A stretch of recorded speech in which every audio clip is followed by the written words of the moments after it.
Oke. Assalamualaikum warahmatullahi wabarakatuh. Salam. Sekarang kita masuk. Ini adalah video yang ketiga di antara. Ininya belum pakai. Oke, tes. Ini adalah video ketiga dari rangkaian 2 video sebelumnya yang membahas tentang branding diri. Ada 13 item bagaimana caranya kita membranding diri atau memperkenalkan diri kita ke orang lain.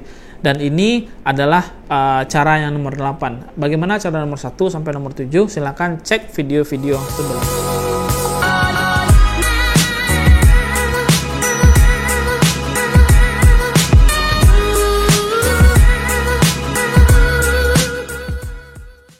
Oke. Sekarang kita masuk aja di video di cara nomor 8, yaitu kamu mesti terbuka. Kamu memang tidak bisa membuat semua orang menyukaimu, namun kadangkala kamu perlu mengetahui apa yang orang lain pikirkan tentang dirimu. Salah satu hal yang penting dalam upaya melakukan personal branding adalah membuat orang lain melihatmu sebagai sosok dengan brand positif tertentu. Bagaimana mungkin kamu bisa sampai ke sana jika masih belum memahami cara orang lain menilai dirimu? Maka sempatkanlah untuk meminta kritis dan saran kepada orang lain. Jadi kalau punya teman dekat nih baik kecil sama besar atau lebih besar juga bolehlah. Silakan ditanya, lo kira-kira lihat gue gimana sih gitu? Apakah ada yang salah atau cara gue bicara salah atau gimana ya, supaya memperbaiki dirinya sehingga kita tahu nih orang lain memandang kita ternyata seperti ini. Kadang-kadang kan kita ego nih, kita merasa kita udah oke, udah baik dan sebagainya, tapi ternyata tetangga atau orang terdekat kita nggak nyaman dengan kita karena sesuatu hal. Lebih baik itu yang harus kita perbaiki dulu ya. Mendapatkan umpan balik dari orang lain mungkin akan membuatmu merasa takut dan cemas. Jangan takutlah, pasti kadang-kadang kalau orangnya jujur dia akan belak-belakan aja. Dia terserah itu mau sakit mau enggak, harus diterima. Yang penting itu adalah untuk perubahan kita sendiri ya.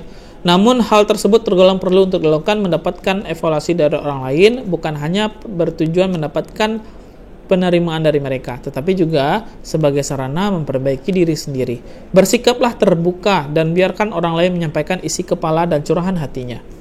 Pentingnya kritik dan saran membangun dari orang yang peduli terhadap kehidupanmu tentunya akan sangat kamu rasakan manfaatnya setelah berjalan jauh di depan. Orang yang memberimu kritik dan saran merupakan pribadi yang peduli dan ingin kamu menjadi lebih baik. Kritik dan saran bukanlah hal yang harus dihindari. Dikritik bukan bertanda bahwa kamu tidak bagus. Anggaplah kritik dan saran itu adalah bumbu atau resep rahasia bagi kehidupanmu yang akan lebih baik nantinya. Saat menerima evaluasi dari mereka, kamu mungkin akan mendapatkan banyak kritik. Bahkan boleh jadi tidak ada satu pujian pun yang dilayangkan. Dari situ banyak hal negatif yang ingin ditolak karena kamu menganggapnya bukan sifatmu. Namun bagaimanapun juga kritik tersebut harus diterima kalau kamu membutuhkan cermin untuk melihat noda di keningmu, bukan? Orang lain adalah cermin-cermin nyata yang bisa kita mintai bantuan untuk melihat siapa kita. Oke.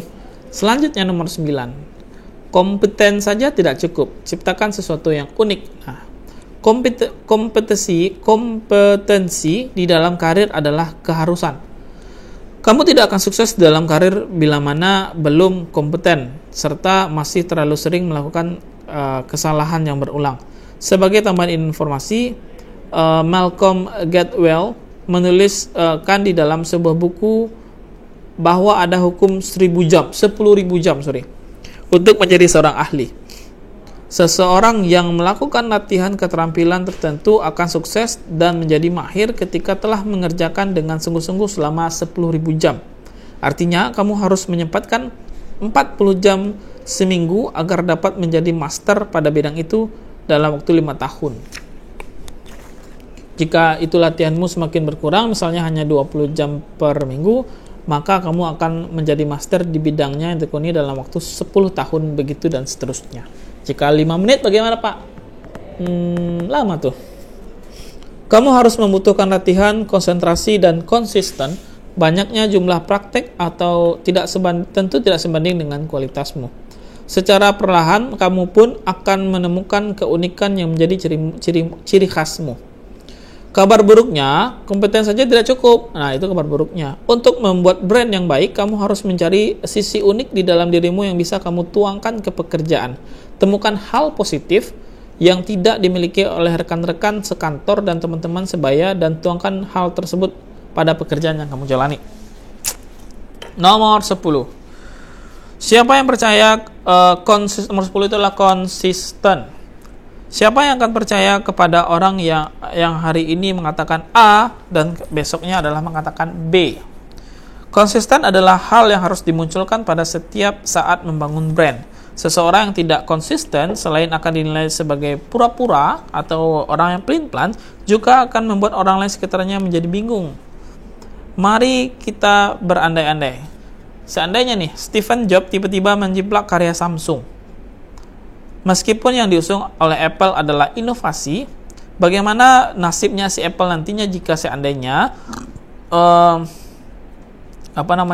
brand yang sudah lama dibikin itu dengan tema inovasi mencemplak karyanya Samsung. Nah, itu kan jadinya akan hancur. Apabila Oprah Winfrey yang dikenal memiliki empati tinggi tiba-tiba berubah menjadi sosok yang dingin, bagaimana kira-kira penggemarnya akan bersikap? Intinya, dalam hal personal branding, kamu harus secara konsisten menunjukkan sisi positif dalam dirimu. Hal positif itu memang baru atau harus benar-benar ada di sana, bukan sesuatu yang dipalsukan atau pencitraan semata.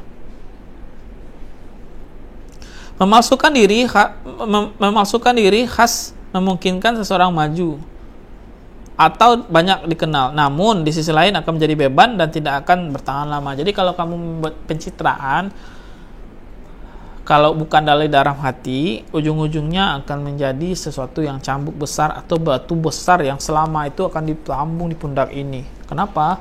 Karena di depan orang kamu akan menjadi bukan dirimu. Kita akan berusaha untuk berkoar-koar dengan kepalsuan. Nggak bagus kan? Jadi janganlah seperti itu ya. Kemudian, bagaimana cara agar dapat memiliki konsisten dalam tindakan dan perkataan sehingga brandmu semakin dikenal? Bagaimana caranya? Pertama adalah milikilah passion dan prinsip yang kuat, sehingga setiap tindakan yang kamu lakukan tidak akan melenceng jauh dari rencana. Perilakumu hanya mengarah pada kesuksesan, artinya kamu tidak perlu tertarik dengan hal lain.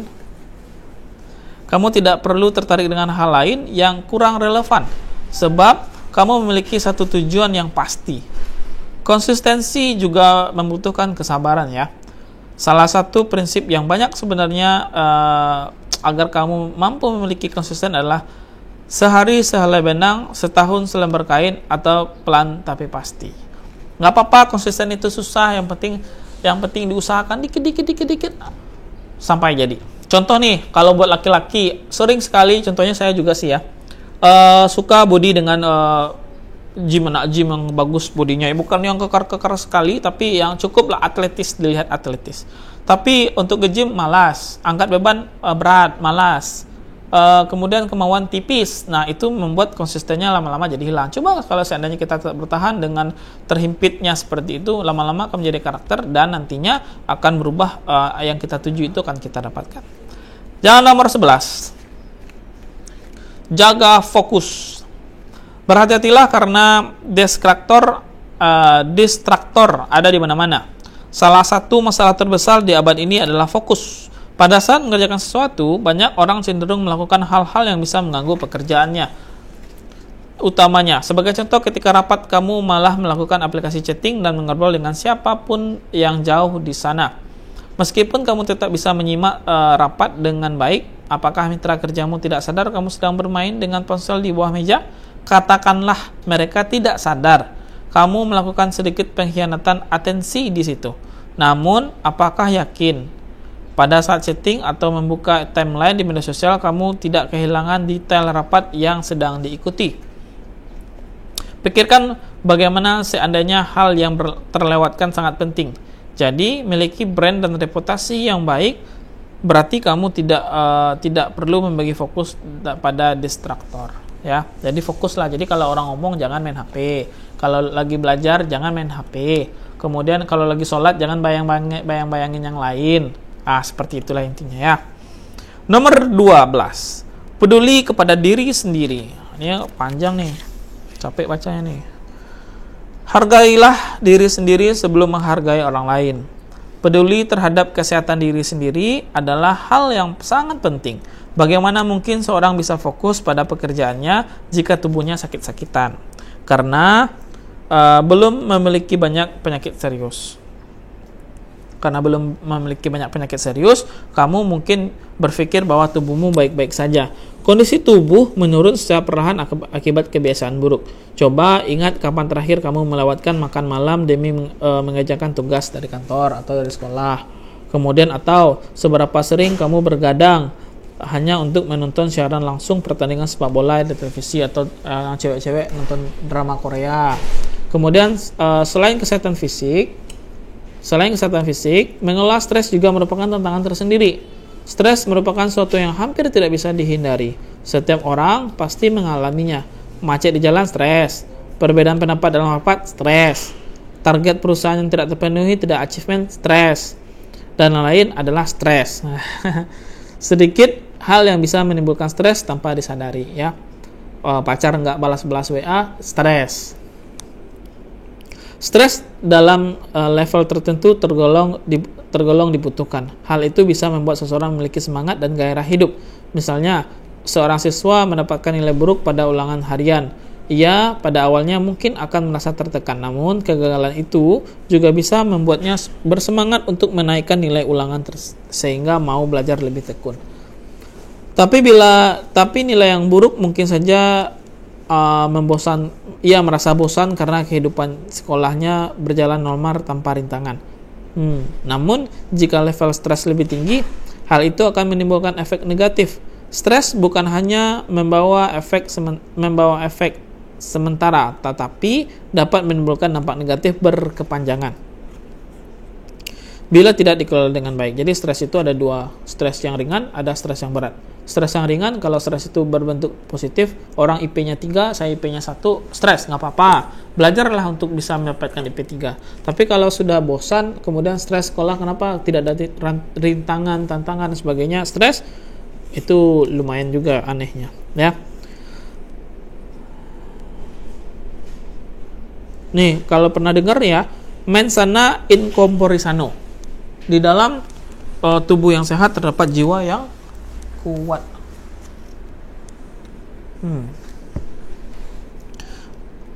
Itu bukanlah pepatah omong yang kosong, karena pada dasarnya kesehatan adalah modal utama bagi manusia untuk menjalani kehidupan. Selanjutnya adalah berpikir terbuka dan fleksibel. Tadi terbuka sudah dibahas juga, tapi sekarang fleksibel. Aktivitas yang padat lazimnya membuatmu kesulitan mengatur waktu di tengah tugas yang menumpuk dan beban pikiran yang jauh lebih banyak. Kamu biasanya sulit untuk mendapatkan inspirasi kreatif. Salah satu usaha untuk tetap kreatif dan produktif di tengah berbagai kegiatan adalah dengan berpikir terbuka. Artinya, berusahalah untuk senantiasa mempelajari hal-hal yang baru. Adakah di zaman sekarang yang serba rumit, kamu masih tidak mau tahu terhadap keadaan dunia? Dengan berpikiran terbuka, kreativitas dapat lebih terasah dan secara langsung wawasanmu juga akan berkembang. Kamu akan banyak tertarik dengan isu-isu yang ada saat ini, lebih kekinian dan mudah diajak bicara berbagai macam topik kalau kita fleksibel dan terbuka. Jadi orang mau ngomong A, kita nyambung, B nyambung, C nyambung, T nyambung. Yang penting terbuka aja. Selain itu, kamu perlu bersikap fleksibel. Kamu harus menerima fakta bahwa tidak semua hal dapat berlangsung sesuai dengan keinginan ataupun rencanamu. Sikap fleksibel di sini dimaksudkan agar kamu tidak stres ketika menghadapi situasi yang pada kenyataannya bertentangan dengan perencanaan atau kehendakmu. Seperti itulah. Jadi harus fleksibel dan terbuka. Terbuka itu kita open minded, apapun yang bilang orang kita jangan dibantah, yang penting iyakan aja, asalkan kita ambil yang baik-baiknya, ya, sehingga orang lain nanti akan ngomong dengan kita, juga kita akan enak untuk ngomong dengan orang lain. Kemudian ingat, tidak semuanya berjalan sesuai dengan apa yang kita inginkan. Jadi fleksibel lah, jika seandainya rencanamu gagal, pakailah rencana kedua dan sebagainya. Oke, mungkin sekian aja ya. Kita besok masuk ke passion dan personal branding. Bye bye. Assalamualaikum.